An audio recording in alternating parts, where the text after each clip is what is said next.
रामायण. आमची आजी सांगायची, जेव्हा टीव्हीवर रामायण लागायचं तेव्हा लोक आंघोळ करून बसायचे, टीव्हीची पूजा करायचे, काही काही वेळा टीव्हीला ओवाळायचे, कारण टीव्ही मध्ये श्रीराम दिसायचे. आपल्या पिढीनं रामानंद सागर यांच्या नजरेतलं रामायण लॉकडाऊन मध्ये पाहिलं. त्याआधी युगो साको आणि राम मोहन यांच्या नजरेतला ॲनिमेशन पट सुद्धा पाहिला. मुळात आपण लहानपणापासून रामायण ऐकत आलो, गाण्यांमधून, गोष्टींमधून. त्यामुळे आपल्याला काय घडतं, कसं घडतं आणि का घडतं हे तोंडपाठ आहे. तरीही आपण आदी पुरुषसाठी एक्साइट झालो. मग सोन्याची लंका बॅटमॅनचं गॉथम म्हणून दिसली, रावणाच्या डोक्यावर मुकुटाच्या जागी स्पाइक्स दिसले आणि श्रीरामांनी पांढरा पायघोळ ड्रेस घातलेलाही पाहिलं. तरीही नितीश तिवारी आणि नमित मल्होत्राच्या रामायण सिनेमाची आपल्याला उत्सुकता होतीच. टीजर मध्ये एक सीन गणला, धाकधूक वाढली. मग ट्रेलर आला आणि वाटलं लहानपणापासून जे इमॅजिन केलं होतं ते फायनली मोठ्या स्क्रीनवर पाहायला मिळणार. रामायण सिनेमाचा ट्रेलर नाराज करत नाही, कारण पीक डिटेलिंग. हेच पीक डिटेलिंग कुठलं आणि सिनेमा हिट होऊ शकतो अशा हिंट्स का आहेत, पाहूयात या व्हिडिओमधून. नमस्कार, मी चिन्मय आणि तुम्ही पाहताय बोलबिडू. हॅन्स झिमर आणि ए.आर. रहमानचं म्युझिक, ऑस्कर विनिंग DNEGचं VFX, रणबीर कपूर, यश, साई पल्लवी, अरुण गोविल अशी तगडी स्टारकास्ट, नितीश तिवारीचं डायरेक्शन आणि थेट 4000 कोटींचं बजेट, असं सगळं पॅकेज रामायण सिनेमाकडे आहे. पण बजेट, ऍक्टर्स, म्युझिक हे सगळं आदिपुरुषकडे पण होतं. पण विषय किती गणला हे आपण आपल्या डोळ्यांनी पाहिलं. त्यात रामायण सिनेमाच्या टीझर मध्ये VFX मध्ये झालेली चूक कित्येकांच्या डोळ्यांवर आली. CGI आणखी भारी होऊ शकतात असेच सगळे सांगत होते. रामायण सिनेमाच्या मेकर्सने ट्रेलर मध्ये हा डाव परफेक्ट बसवला आणि 4 मिनिट 10 सेकंदांच्या ट्रेलर मध्ये पीक डिटेलिंग पाहायला मिळालं. हे पीक डिटेलिंग कशात आहे तर स्टोरीमध्ये. ट्रेलर सुरू कुठे होतो तर रावणाच्या लंकेमधल्या एंट्रीमधून. रावणाचं सावत्र भाऊ कुबेराशी झालेलं भांडण, रावणाने देवलोक, पृथ्वीलोक आणि पाताळ लोकवर मिळवलेला विजय हे आधी मोठ्या स्क्रीनवर दिसलं नाही, पण रामायण सिनेमाच्या ट्रेलर मध्ये तरी दिसतंय. मुळात रावणाची ताकद प्रचंड वाढत गेली, इतकी की त्यानं ऐरावतावर बसून आलेल्या इंद्राचाही पराभव केला. तिने लोकांवर राज्य मिळवलं, पण ताकदीसोबतच अहंकार वाढत गेला आणि तेच रावणाच्या अंताचं कारण ठरत गेलं. हा अहंकार का आणि कसा वाढत गेला याची स्टोरी बघायला मिळणार हे ट्रेलर मधून तरी दिसतं. फक्त रावणच नाही तर सीतेची युद्धकला पाहायला मिळते, श्रीरामांच्या जन्माआधीच्या घटना पाहायला मिळतात. आता आदिपुरुष मध्ये काय झालं तर पिक्चर थेट श्रीराम वनवासात असताना सुरू झाला. सिनेमात आपण काय बघतो तर गोष्ट ज्यात भरपूर कॅरेक्टर्स असतात, पण आदिपुरुष मध्ये या कॅरेक्टर्सची बॅक स्टोरी नव्हती, कॅरेक्टर आर्क नव्हता. इतका भारी विषय अगदीच सप्पकपणे दाखवला. पण रामायण सिनेमासाठी स्क्रीन प्ले निवडताना रावणाच्या स्टोरी पासून निवडला गेला, ज्यात थरार आहे, काहीतरी नवीन अनुभवण्याची उत्सुकताही.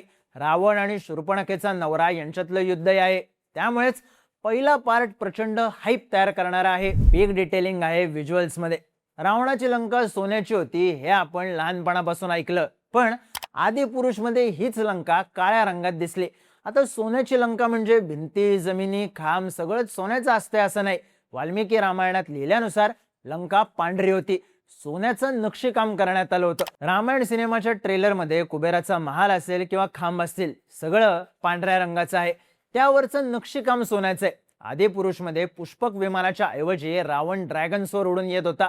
रामायण सिनेमाच्या ट्रेलर मध्ये पुष्पक विमान सुद्धा डिझाईन मध्ये दिसतं, त्यावरही नक्षी आहे, फुलासारखी रचना आहे. सिंपल लॉजिक लावा ना, पुष्पक विमान हे कुबेराचं, संपत्तीच्या देवतेचं, त्यामुळे ते अर्थातच किमती असणार, सुबक असणार. आदिपुरुषला जमलं नाही, रामायण सिनेमाने जमवून दाखवलं. रामायण सिनेमामध्ये परशुराम सुद्धा दिसतात, त्यांचा रोल अर्थात रणबीर कपूर करतोय, कारण श्रीराम आणि परशुराम हे दोन्ही विष्णूंचे अवतार.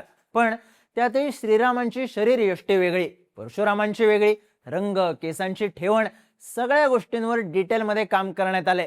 उगाच चिकटपट्टी विषय नाही. पण व्हिज्युअल्स मध्ये सगळ्यात खतरनाक गोष्ट कुठली असेल तर जटायू, भव्यता, आक्रमकता, ऑरा सगळं काही दिसून येतं. जे आजवर इमॅजिन केलं होतं ते पाहायला मिळतं. ट्रेलर मधली ही व्हिज्युअल्सची हाईप पिक्चर मध्ये टिकली तर रामायण सिनेमा 100% हिट होऊ शकतो. पीक डिटेलिंग मार्केटिंग मध्ये सुद्धा आहे.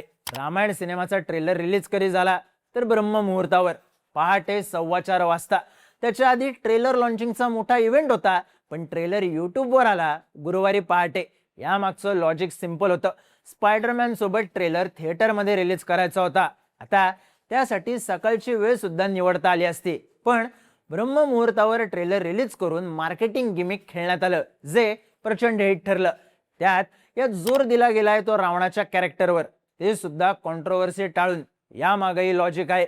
यश सध्या टॉक्सिकमुळे प्रचंड हाईप मध्ये आहे, त्यातही व्हिलन वर्सेस हिरो हा बेस. त्यामुळे रावणाची जितकी हाईप तयार होते, तितकाच श्रीरामांच्या भूमिकेतला Ranbir Kapoor larger than life दाखवला जाणार हे नक्की. हीच गोष्ट रामायण सिनेमाच्या ट्रेलर मध्ये दिसते. त्यातही पीक डिटेलचा खरा विषय म्हणजे खर आणि दूषण यांच्यासोबत श्रीरामांची लढाई झाली तेव्हा 14,000 राक्षसांचं सैन्य चालून आलं, ज्यांच्याशी श्रीराम एकटे लढले. ट्रेलर मध्ये हा सीन दिसतो आणि त्याच वेळी धरती हे अंबरवालं बॅकग्राऊंड म्युझिक सुरू होतं. 14,000ची सेना विरुद्ध श्रीराम. पौराणिक पिक्चर मध्ये मास सीन कसा असू शकतो, तर असा. पीक डिटेलिंग आहे कास्टिंग मध्ये. रणबीर कपूर श्रीरामांच्या भूमिकेत असण्याची प्रचंड चर्चा झाली. ट्रेलर मध्ये श्रीरामांची नम्रता, त्यांचं समर्पण, निग्रह आणि वचनबद्धता आहे. पराक्रमाची झलक सुद्धा आहे. पण ऑरा फार्मिंग केलं यशने, ते सुद्धा डायलॉग मधून नाही, नुसती नजर फिरवून नाही, युद्ध करून, डोळ्यातला अहंकार दाखवून. टॉक्सिकचा ट्रेलर 3दा बघा तरी यश लक्षात राहणार नाही. पण रामायण सिनेमाचा ट्रेलर एकदा बघितल्यावरही इम्पॅक्ट यशचाच लक्षात राहतो. सीतेच्या भूमिकेत साई पल्लवी आहे. दिसणं, साडीतला साधेपणा आणि मोजकेच डायलॉग अगदी निवांतपणे घेणं, परफेक्ट विषय.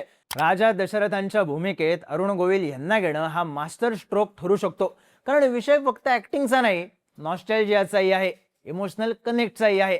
आधी पुरुष जिथे मायनस गेला, तीच बाजू रामायण सिनेमाने उचलून धरली, प्लस मध्ये नेली.